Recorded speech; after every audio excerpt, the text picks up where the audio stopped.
Chapter 8 Preeds of Sdhak, verse 18. करुणापूर्णहृदया भ्रमन्ति धरणीतले अनुग्रहाय भूतानां जितक्रोधा जितेन्द्रिया. The yogi who has accomplished his goals in life is very kind to everybody because he constantly moves about only to bless others. Nobody knows where he stays, so they could go and meet him. They come and go of their own sweet will. There is nothing superior or inferior in his vision. From their point of view, there is no difference at all. Whatever may come to their mind as determined by destiny, they follow in their bodily affairs. Their destiny alone is their source of inspiration. Whether it is a place of pilgrimage or a village or a very busy town, all appear the same to them. They stay where it pleases them because they have no concern of give and take, and that is why they are said to be of a subdued mind. A person of such a temperament alone can be a yogi. Now the question arises as to how do we recognize an advanced yogi if we come across him.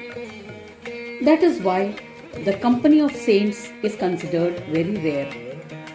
Since they are kind-hearted, if they find a student who is very deserving, then they trace him out and give instructions.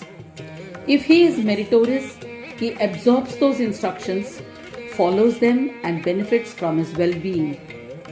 If someone does not listen to their instructions, they are not concerned about them as well.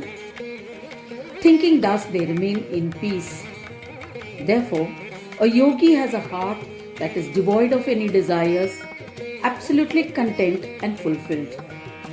Such a yogi continues to move from place to place for the upliftment of people. They have no personal goals to attain or work to be accomplished. If on very rare occasion he even gives up his body, then also he is not concerned as having committed the sin of killing himself.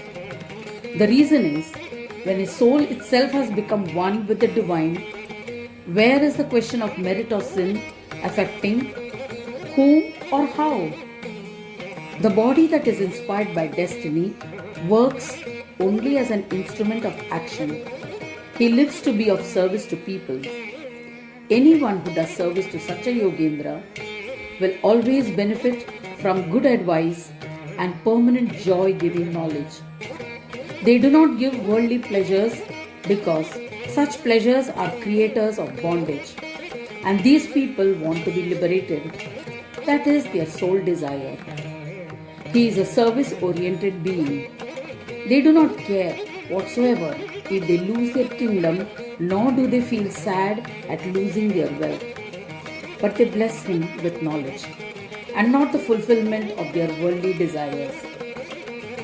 Again, they do not get angry if anyone tries to create enmity by criticizing or ridiculing them, because they take it that they are criticizing them out of ignorance. They have no doubt conquered their passions and subdued their senses, but they also make those who serve them like them. Therefore, the fruits of service to them are not obtained in the form of fulfillment of worldly pleasures of sense objects. Shri Gajanana Prabhu says to King Varenya, a yogindra neither agitates nor is content. Neither does he do any favor nor does he restrain. But I am in their soul, and so I keep giving the fruits of service to them. And I also chastise for ridiculing them. I have elucidated these traits of a yogendra so that it becomes easy to perform the yogic spiritual practice necessary for attaining the psychic powers of yoga. Therefore, listen to it with attention. A yogi lives in tune with his destiny.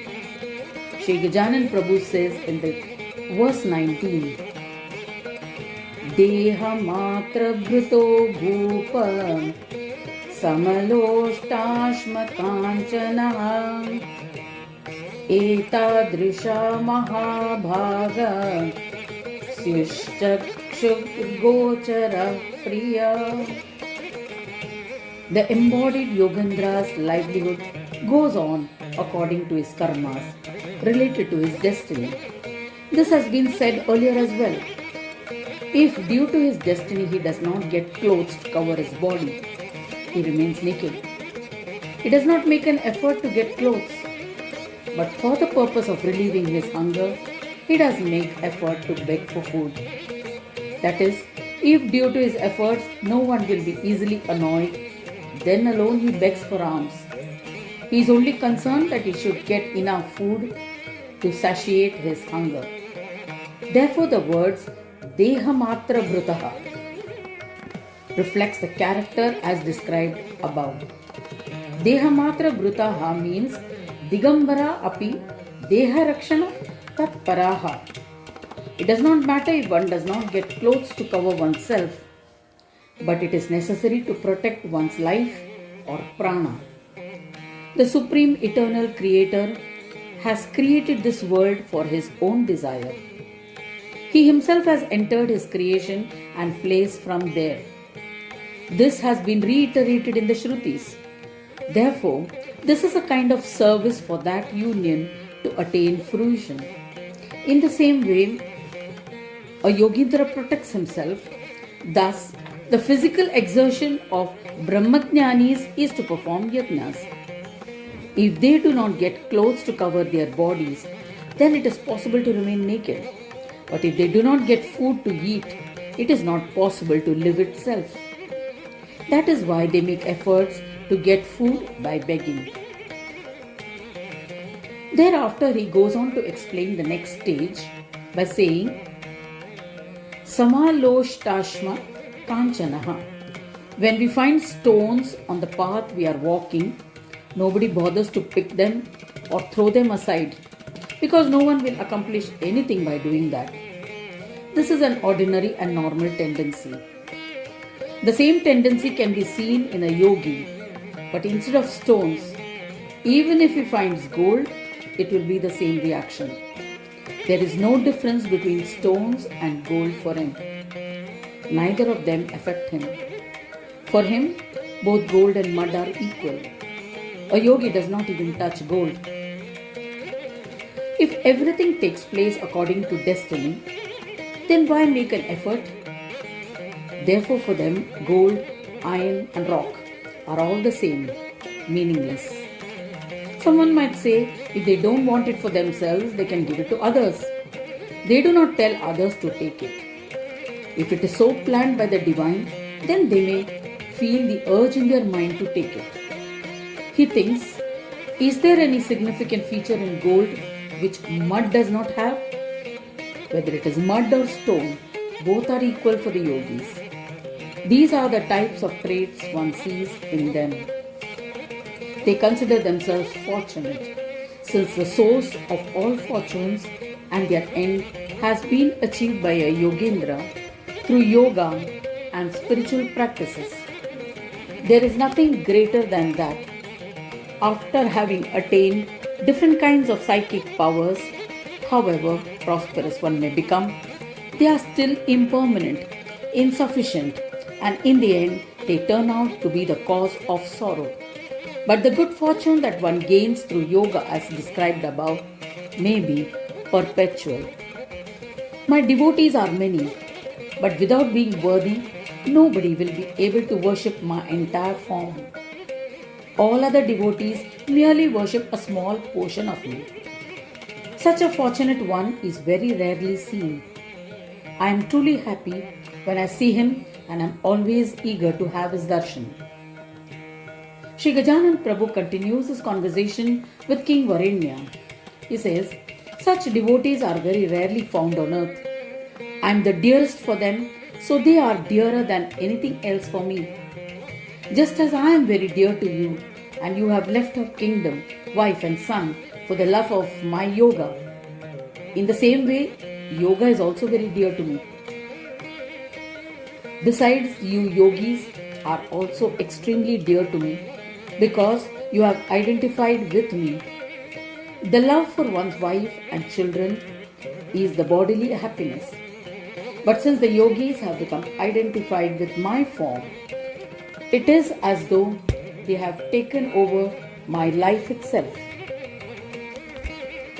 They see through my eyes. All my attention is on them. No one else can become the subject of my vision. This is the meaning of the verse Etadrishaha Mahabhagaha Chakshugo Charasyuhu. The word Priya used here has a deeper meaning. It contains all the traits of a yogi. When we listen to the traits of a yogi, we get an idea about yoga itself. To bring about that state or to attain those yogic psychic powers is somewhat difficult. Knowing this, King Varinya prays to Gajanan Prabhu, "Please have mercy upon me and describe that Mahayoga in a way that I will be able to understand." So an attempt is being made here to begin with a description of the fruits. It must truly be the result of some merits earned out of good deeds done in the past, that even the desire for gaining knowledge of yoga has arisen and there is the ability to assimilate it. But for that, you have to first understand that the one who has taken to extremity in renunciation, as described earlier, the one who has understood that all worldly pleasures and all joy-giving things from food onwards till ayoga are all illusory and therefore impermanent and sorrow-inflicting, and therefore do not hold any concern for it within himself whatsoever. Such a discriminative and awakened person alone becomes capable and deserving of listening to yoga and leads that kind of life. This is the most important thing that you have to understand, said Sri Ganaraja Prabhu to King Varinya, directing his attention during his narration.